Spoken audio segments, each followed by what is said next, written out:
तो पिछला वीडियो जो हम आपके लिए बिटसेट 2023 से रिलेटेड लाए थे उसमें हमने ये चीज पूछी थी, क्या आप लोग जो एक फाइनल शेड्यूल चाहते हैं लास्ट के जो ये बचे हुए दिन हैं। तो काफी सारे स्टूडेंट्स के यहाँ पे जो है हमें कमेंट सेक्शन में जो है कमेंट्स देखने को मिले थे। तो यहाँ पे हम आपके लिए लेके आ गए फर्स्ट अटेम्प्ट के लिए एक ऐसा टाइम टेबल जो कि आपकी प्रोसेस को और ज्यादा एफिशिएंट बनाएगा, क्योंकि इतना सारा सिलेबस रहता है तो हमें समझ में नहीं आता लास्ट में किस चीजों को जो है प्रायोरिटाइज करे और क्या मतलब मॉक टेस्ट किस तरीके से दे। तो यहाँ पे सब चीजों का जो है आपके लिए ख्याल रखा गया है। बाकी मैं ये चीज आपको बता दूं कि अब जो आपके पास टाइम बचा है उसको बहुत अच्छे तरीके से आप यूटिलाइज करिए, क्योंकि ये टाइम दोबारा लौट के आपके लिए नहीं आएगा। और यहाँ पे जो है आपके लिए हमने क्रैश कोर्स भी ऑलरेडी जो है लॉन्च करके रखा है, जो कि वैलिड रहेगा आपके सेकेंड अटेम्प्ट तक। तो फर्स्ट अटेम्प्ट से पहले जितना इसका यूज कर सकते हो उतना अच्छे से कर लो। यहाँ पे जो है आपको प्री रिकॉर्डेड लेक्चर्स मिल जाते हैं जिसमें जितने important concepts relevant to BITSAT है वो डिस्कस हुए, प्लस क्वेश्चन सॉल्विंग सेशन है। और ये ड्यूरेशन आपका ऐसा है कि इसको आप बचे हुए दिनों में भी जो है आराम से कंप्लीट कर सकते हो। Plus DPP and question bank मिल जाते हैं जिसमें आपको काफी रेलिवेंट क्वेश्चंस देखने को मिलते हैं। प्लस यहाँ पे आपको मॉक टेस्ट है जो कि मतलब सबसे ज्यादा जरूरी होता है बिटसेट एग्जाम के लिए, तो वो चीज भी जो है आपको यहाँ पे मिल जाती है। शॉर्ट नोट्स जो कि आखिरी टाइम पर रिवीजन के लिए काफी काम आते हैं, और लाइव सेशन तो अभी चल ही रहे जो कि स्टूडेंट्स काफी ज्यादा पसंद कर रहे हैं। और यहाँ पे जो है शॉर्ट ट्रिक्स डिस्कस हो रही है, उससे आपकी स्पीड एंड एक्यूरेसी में आपको चेंज जरूर से देखने को मिलेगा। तो आप इस बैच को जो है हमारा जरूर चेक कर सकते हैं, पिन कमेंट में सारी डिटेल मिल जाएगी किस तरीके से ज्वाइन करना है। बाकी कोई भी क्वेरी है तो गिवन नंबर पे जो है आप कॉल भी कर सकते हैं। अब कुछ इंपॉर्टेंट पॉइंट्स जो कि आपको लास्ट टाइम पे सबसे पहले याद रखना है, ठीक है ना। तो टाइम टेबल से पहले इस चीज को जो है थोड़ा अच्छे से समझ लो। देखो, सबसे पहली चीज ये है कि जो आपके यहाँ पे क्वेश्चन सॉल्विंग है वो ज्यादा जरूरी है रिवाइजिंग थ्योरी के मुकाबले, ठीक है ना। तो ये लास्ट टाइम में आपको जो है क्वेश्चन सॉल्विंग पे थोड़ा एक्स्ट्रा फोकस करना चाहिए, क्योंकि देखो बिटसेट एक ऐसी एग्जाम है जिसमें आपके नंबर ऑफ क्वेश्चंस ज्यादा रहते हैं और टाइम जो है बहुत ही लिमिटेड रहता है।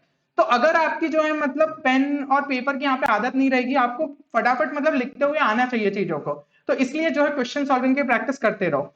एलआर एन इंग्लिश की जो है आपको रोज की मतलब डेली प्रैक्टिस चाहिए। अगर आपने अभी तक बिल्कुल भी स्टार्ट नहीं किया है तो यहाँ पे एक उसका स्लॉट हमने रखा है टाइम टेबल में, तो आपको उसे जो है स्ट्रिक्टली फॉलो करना है। मॉक टेस्ट जो है रेगुलर इंटरवल पे देना है, तो इस चीज का भी ध्यान जो है आपके यहाँ पे शेड्यूल में रखा गया है। और अगर आप किसी चैप्टर में वीक हो तो कम से कम उसके जो है बेसिक फॉर्मूलेस कॉन्सेप्ट्स और बाकी चीजें जो है रिएक्शंस जैसी चीजें उन सबको रिवाइज जरूर करके जाओ। ऐसा नहीं कि पूरा चैप्टर ही छोड़ के जा रहे हो, क्योंकि बिटसेट में जो है कुछ क्वेश्चंस आपके इजी टू मॉडरेट सेक्शन में रहते ही है। तो अगर उस चैप्टर का आपका ऐसा क्वेश्चन आ गया तो आपको ही रिग्रेट होगा कि मैंने वो चैप्टर को क्यों छोड़ के गया था। तो कम से कम ये चीजें करनी है अगर आप कोई भी चैप्टर में वीक हो। बाकी जो स्ट्रांग है उसको तो स्ट्रेंथन करना ही करना है। तो अब अगर हम जो है आपके यहाँ पे 20 डेज के शेड्यूल पे नजर डालें तो ये आपकी स्क्रीन पे रहा।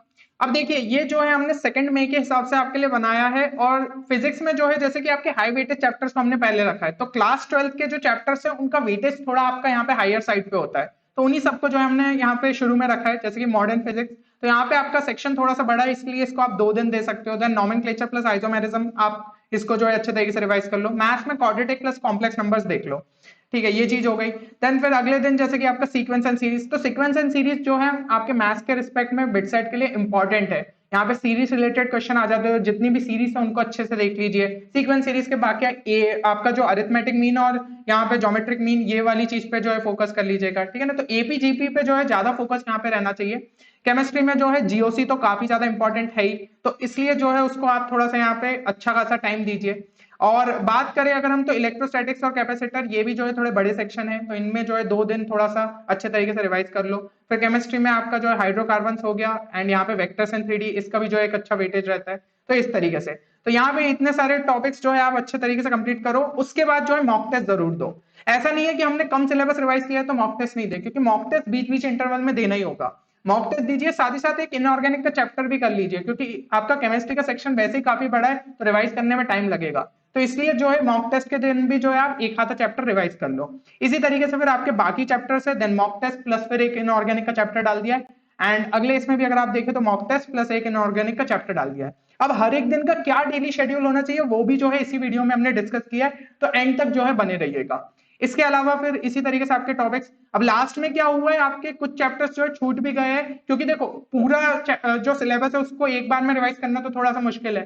तो जिन चैप्टर्स में ज्यादा रिक्वायरमेंट थी वहां पे आपको थोड़ा टाइम एक्स्ट्रा दिया गया है। बाकी फिर जो है आप फॉर्मूले से ही लास्ट में देख सकते हो अच्छे तरीके से, या फिर आपका कोई स्ट्रॉन्ग चैप्टर है तो इनके साथ रिप्लेस करके उसको जो है और अच्छे से कर सकते हो। बाकी यहाँ पे थोड़े हाई वेटेज चैप्टर्स ही आपके यहाँ पे रखे गए।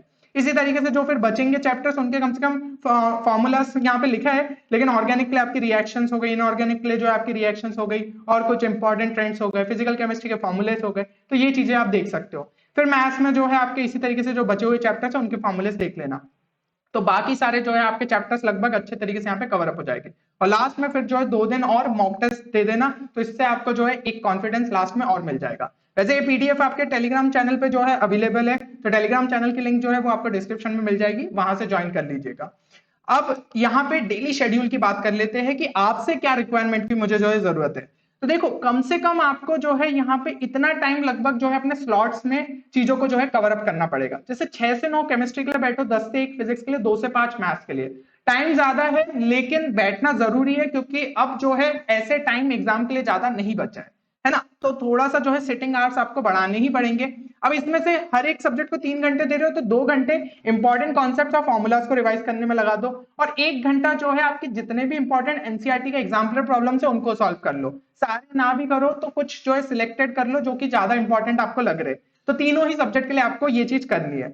अगला जो है यहाँ पे आपका 6 से 8:30 का जो स्लॉट है उसमें और ज्यादा क्वेश्चंस प्रैक्टिस करो। तो फिजिक्स के लिए आप एससीबी के लेवल 1 के क्वेश्चंस कर सकते हो, या फिर जेईई मेंस के पीवाईक्यू भी उठा सकते हो।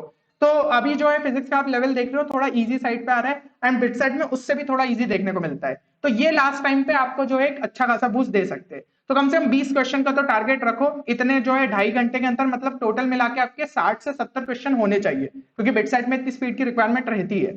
केमिस्ट्री में अगर हम बात करें तो जेई मेंस के जो है आप पीवाईक्यूज कर सकते हो, एंड मैथ्स में जो है आप आरडी शर्मा के यहाँ पे क्वेश्चंस कर सकते हो।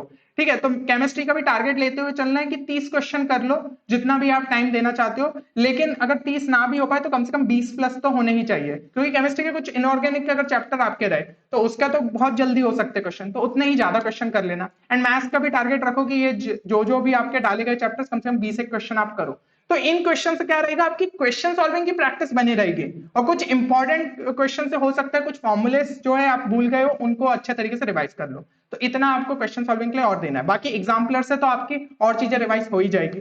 तो ये चीज हो गई। एंड जो 9 से 10 का स्लॉट है वो एलआर एंड इंग्लिश के लिए फिक्स रख लो, अगर आपने अभी तक बहुत ज्यादा तैयारी नहीं की है। अगर तैयारी है तो थोड़ा सा आप स्लॉट का टाइम कम कर सकते हो, और बाकी जो है फिजिक्स केमिस्ट्री में जो भी टाइम लग रहा है उधर पे जो है इन्वेस्ट कर सकते हो। तो मोस्टली क्वेश्चंस पे प्रैक्टिस पे ध्यान देना है, रोशन में जो भी टॉपिक्स है उनके और एक्स्ट्रा क्वेश्चंस प्रैक्टिस करो।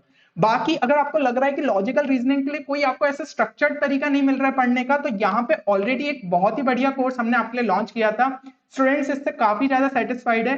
तो इसके अंदर आपको सारे रिकॉर्डेड लेक्चर्स अवेलेबल है जो कि आप इजीली कंप्लीट कर सकते हो 12 से 15 घंटे में। तो यहाँ पे एलआर एंड इंग्लिश आपका जो है बहुत अच्छे तरीके से कवर हो जाएगा। 10 यहाँ पे आपको प्रैक्टिस शीट मिलती है ताकि आप खुद जो है क्वेश्चन प्रैक्टिस कर पाओ, और 5 जो है आपको सेक्शनल यहाँ पे मॉक टेस्ट मिल जाते हैं सेल्फ असेसमेंट के लिए।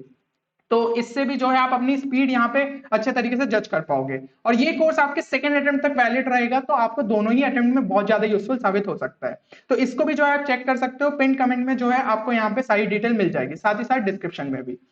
अब बात कर लेते हैं कि रोज का जो आपका यहाँ पे शेड्यूल है उसमें मतलब आपको किस तरीके से जो है अपने यहाँ पे टाइम को जो है डिवाइड कर लेना जब आपका मॉक टेस्ट है, क्योंकि ये वाला जो है आपने यहाँ पे डेली शेड्यूल देखा, ये तो हमने उस हिसाब से बनाया जिस दिन जो है आपका मॉक टेस्ट नहीं रहे। लेकिन अगर मॉक टेस्ट रहा तो कैसे बांट लेना है, उस दिन आपको क्या करना है, 6 से 8 जो है फॉर्मूलास रिवाइज करो।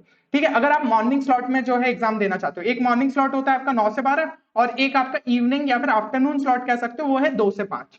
ठीक है, तो ये वाला जो है आपके 6 से 8 में आपने फॉर्मुलेस रिवाइज किए पेपर से पहले, फिर 9 से 12 जो है मॉक टेस्ट देना है, 1 घंटे का ब्रेक रखो ताकि थोड़ा माइंड जो है रिलैक्स होकर एग्जाम दो, प्रॉपर एग्जाम एनवायरनमेंट में देना है। फिर 1 से 4 जो है मॉक टेस्ट का एनालिसिस करो, क्योंकि एनालिसिस के बिना अगर मॉक टेस्ट दे रहे हो तो उसका कोई सेंस नहीं है, तो ये चीज ध्यान से कर लेना।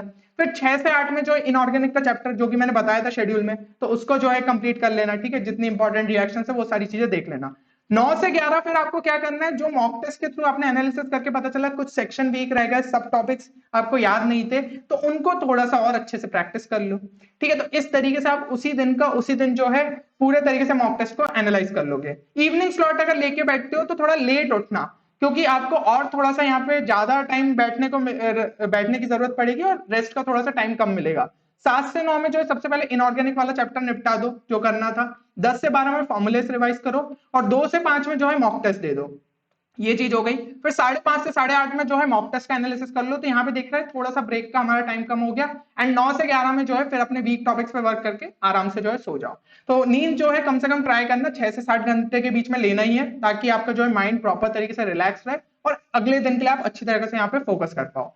तो ये जो है आपके पहले 3 टेस्ट के लिए। अब लास्ट के 3 टेस्ट में जो है क्या करना है, तो उस टाइम पे बाकी चीजों के अलावा मतलब आपको सिर्फ मॉक टेस्ट और मॉक टेस्ट के एनालिसिस पे ही फोकस करो। बाकी ये फॉर्मुलेस रिवाइज और वो सब चीजें छोड़ देना, क्योंकि उस दिन आपको क्या करना रहेगा, लास्ट के जो आपके ये 2 मॉक टेस्ट है, सॉरी 3 नहीं, ये जो लास्ट के जो आपके 2 मॉक टेस्ट है ना, इस दिन पे आपको ज्यादा चैप्टर के फॉर्मुलेस रिवाइज करने जो बचे हुए हैं, तो वहां पे टाइम थोड़ा एक्स्ट्रा इन्वेस्ट करना पड़ेगा। तो इस हिसाब से वर्क करना। अब देखो जो एकदम स्टार्ट से कर रहे हैं वो बोलेंगे कि भैया ये सब तो हम कर ही नहीं सकते। तो देखो वैसे भी आपके लिए थोड़ा सा मुश्किल है, तो आपको फिर सेकंड अटेम्प्ट को जो है फोकस करना चाहिए। लेकिन जो लास्ट टाइम पे चाहते हैं कि प्रिपरेशन अच्छी है, बस चीजें जो है प्रॉपर तरीके से स्ट्रक्चर मैनर में हो जाए, तो इससे बढ़िया स्ट्रक्चर्ड तरीका आपको नहीं मिलेगा। तो अच्छे तरीके से इस पे जो है वर्क करिएगा और डेफिनेटली आप रिजल्ट निकाल सकते हो। अब आप नेक्स्ट 20 दिन के लिए कितने आवर्स डेडिकेट करने के लिए तैयार हो, जरूर से जो है कमेंट सेक्शन में मेंशन करिएगा, ताकि मैं देख पाऊं कि आप जो है इस 20 डेज के शेड्यूल को फॉलो कर भी पाओगे या फिर नहीं। तो जरूर से जो है इस चीज को मेंशन करिएगा, साथ ही साथ अपना टारगेट स्कोर भी जरूर लिखिए। चलिए, तो उम्मीद करता हूं इससे आपको जरूर से जो है फायदा होगा। मिलते हैं अगले वीडियो में, तब तक के लिए take care and good bye.